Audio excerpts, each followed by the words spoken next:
जय श्री कृष्णा। कैसे हैं आप लोग फ्रेंड्स। आज की चर्चा बहुत ही विशेष होने जा रही है। आज हम चर्चा करने जा रहे हैं, सबसे पहले तो चर्चा होगी आपके ग्रहों की डिग्री बल के बारे में।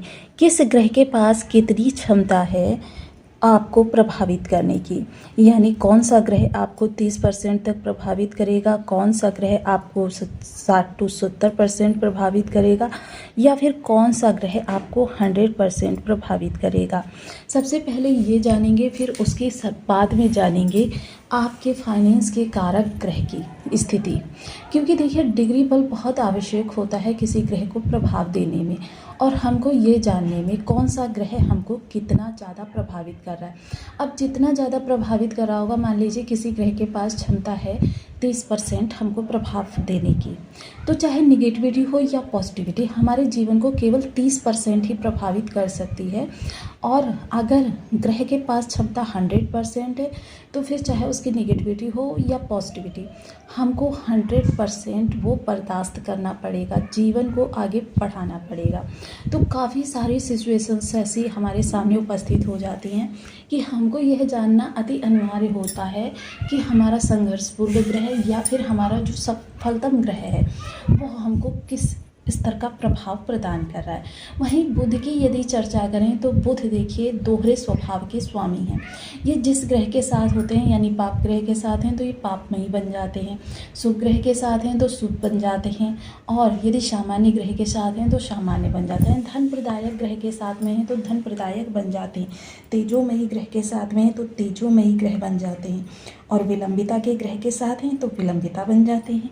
तो देखिए, इनका जो कारक वस्तुएं हैं वो सबसे पहले बुद्धि, वाणी, कम्युनिकेशन, कमोडिटी, व्यापार, फाइनेंस, बैंकिंग, और साथ ही साथ आपके जीवन में जो आपका शिक्षण संस्थान होता है या शिक्षण प्रणाली होती है उससे जुड़े हुए लोग, ज्योतिष, तंत्र, मंत्र और आपकी ग्रीनरी, ये सभी बुध के दायित्व में आते हैं। आपकी जेब में जो कैश का फ्लो होता है वह बुध ही निर्धारित करने का कार्य करते हैं।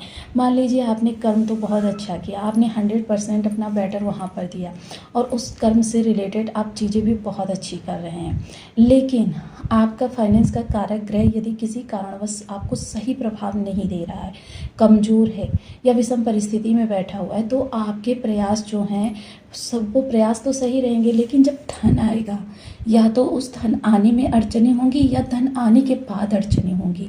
मोस्टली आपका धन कहीं रुक जाता है, किन्हीं कारणवश रोक दिया जाता है, आप पर इंक्वायरी बैठ जाती है, उस धन में कुछ कटौतियाँ होती हैं, या मतलब ये जो भी सिचुएशंस होती हैं ये आपके फाइनेंशियल ग्रह के कमज़ोर होने के कारण ही होती हैं। तो देखिए, फाइनेंशियल ग्रह यदि कमज़ोर हो जाए तो हमारी धन की स्थिति पर, और मान लीजिए धन अगर आ जाए तो अगर पूरा ना पड़े घर में तो भी वो आपका धन प्रदायक ग्रह कमज़ोर है, क्योंकि वो उस स्थिति से धन का आकर्षण नहीं कर पा रहा है जिस तरीके से होना चाहिए। और यदि धन ज़्यादा मात्रा में आया है और आते ही कलह प्रारंभ हो गए, ये भी आपका धन प्रदायक ग्रह जो है विषम परिस्थिति में है, जिस कारण से आपके धन आते ही घर में धन को लेकर कलह उत्पन्न हो जाती हैं। तो इन सभी सिचुएशंस के बारे में जानेंगे इस वीडियो के माध्यम से। यदि आपके लग्न में 2 नंबर बना हुआ है तो ये राशिफल आपके लिए, यदि कुंडली में कहीं भी चंद्रमा के साथ 2 नंबर बना हुआ है तो ये राशिफल आपके लिए। कुंडली ना होने की स्थिति में आप इसे नाम राशि से भी देख सकते हैं। यदि अभी तक आपने अपने इस चैनल को सब्सक्राइब नहीं किया है तो प्लीज़ सब्सक्राइब कर लीजिए, वीडियो को लाइक कर दीजिए, चैनल को शेयर कर दीजिए। इससे होगा क्या कि हमारे आने वाले हर वीडियो की नोटिफिकेशन मिल सकेगी आपको सबसे पहले। एक प्यारा सा कमेंट करना बिल्कुल ना भूलें, कमेंट से हमें बहुत मोटिवेशन मिलता है, हौसला मिलता है, और ये पता चलता है कि आप और क्या जानना चाहते हैं। सर्वप्रथम ग्रहों की हम पहले स्थिति को देख लेते हैं कि ग्रहों की स्थिति किस प्रकार से। सबसे पहले मंगल जो हैं वो आपके लग्न में गोचर कर रहे हैं, बुध जो हैं आपके धन भाव से गोचर कर रहे हैं, गुरु सूर्य का जो योग बन रहा है वो आपके तृतीय स्थान में बन रहा है, केतु शुक्र का योग जो बन रहा है वो आपके सुख भाव में बन रहा है, और राहु जो हैं आपके दशम स्थान में विद्यमान है, शनिदेव आपके लाभ स्थान में विद्यमान है। ये तो ग्रहों की वर्तमान समय में स्थिति है।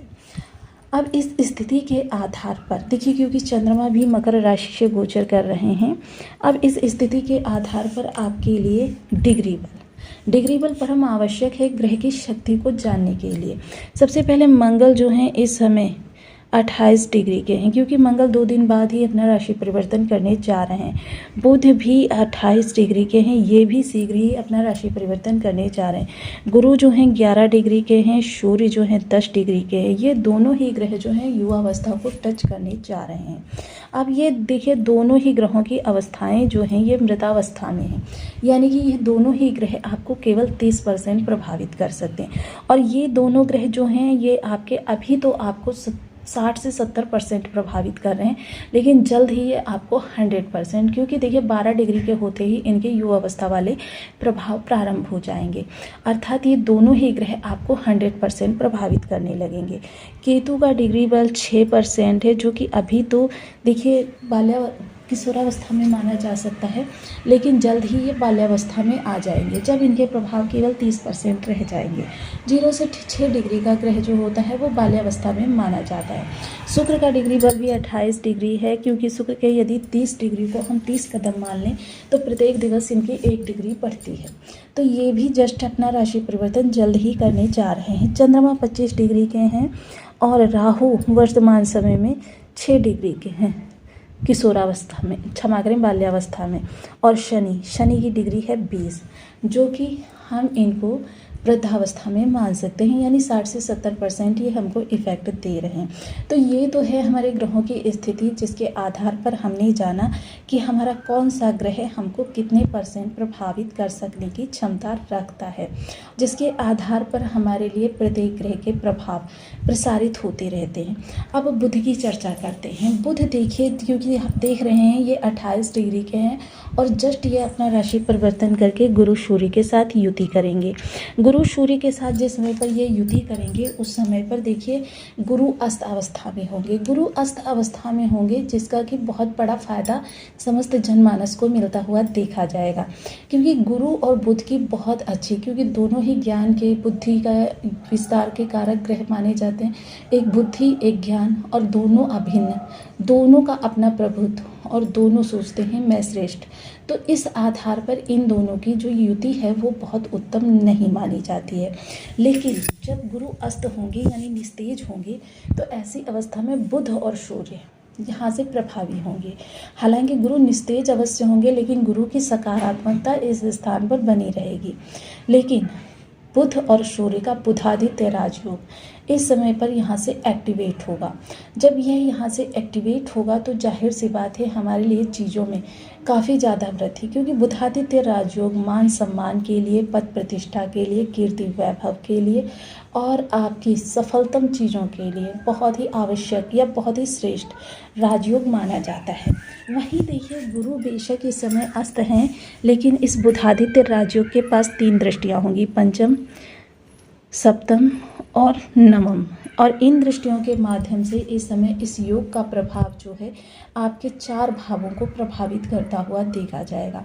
अब जब ये 4 भावों को प्रभावित करेंगे तो जाहिर सी बात है कि चीज़ें आपके लिए कई रास्तों से मार्ग बनाकर आपके पास पहुंचेंगी।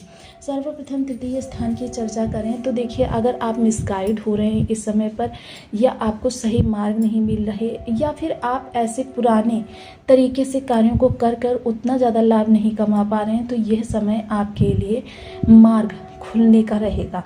आपकी बुद्धि इतनी शार्प होगी, या तो वो स्वयं अपने मार्ग को ढूंढ लेगी, या फिर आपको कोई गाइड अच्छा मिल सकता है, गुरु मिल सकता है। वहीं दूसरी तरफ पंचम दृष्टि आपके सप्तम स्थान पर जाएगी, तो सप्तम स्थान में यदि किसी प्रकार से जीवन साथी के साथ आपकी खटपट चल रही है, अनबन चल रही है, मिसअंडरस्टैंडिंग है, या कोई इश्यूज़ आ रहे हैं, वो इश्यूज़ इस समय पर दूर होंगे और आपके बीच फिर से सामंजस्य जो है बहुत अच्छा स्थापित हो सकेगा। व्यापार आपका विस्तार लेगा और व्यापार में आ रही अड़चनें, अटकलें विराम को प्राप्त होंगी। गगनचुंबी सफलता इस समय आपकी कह सकते हैं आपको मिलने वाली है प्रत्येक कार्य में, जो भी आप आजीविका के लिए कर्म कर रहे हैं। सप्तम दृष्टि जो भाग्य स्थान को प्रभावित करेगी, वहीं जो दृष्टि लाभ पर जाएगी वो लाभ आपका बढ़ाएगी, जिसकी वजह से आजीविका में भी इस समय पर परिवर्तन होता हुआ देखा जाएगा। लाभ आपका अधिकारी वर्ग से किसी प्रकार से कोई कार्य है वो रुका हुआ है, या फिर आपका किसी भी तरीके से शासन प्रशासन से जुड़ा हुआ कोई कर्म है, या फिर सोशल सपोर्ट की आपको आवश्यकता है।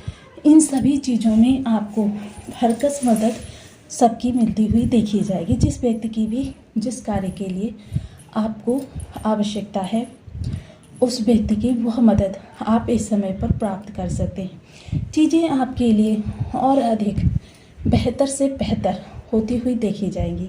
यह समय आपके लिए विस्तार का है, समय आपके लिए गगनचुंबी सफलता को छूने का है।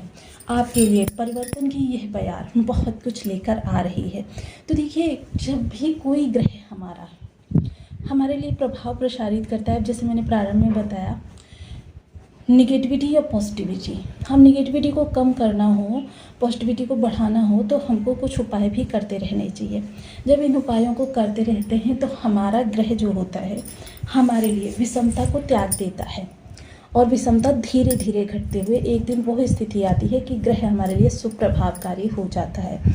तो इसमें बुध के उपायों के लिए सर्वप्रथम ओम बूम बुद्धाय नमः, इस बीज मंत्र का 1 माला, 2 माला, 5 माला, 7 माला, 11 माला का जप नियमित अपनी सुविधानुसार करना। साथ ही साथ माता दुर्गा की पूजन करना।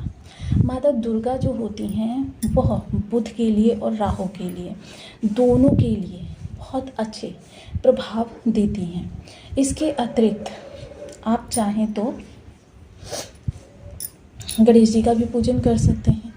ओम गं गणपति नमः का जाप कर सकते हैं, गम बीज मंत्र का जप कर सकते हैं, गणेश जी को नित्य 3 दुर्वा चढ़ा सकते हैं, गणेश अथर्व स्तोत्र का पाठ कर सकते हैं। दुर्गा माता के लिए दुम बीज मंत्र का जाप कर सकते हैं, ओम दुम दुर्गाय नमः का जाप कर सकते हैं।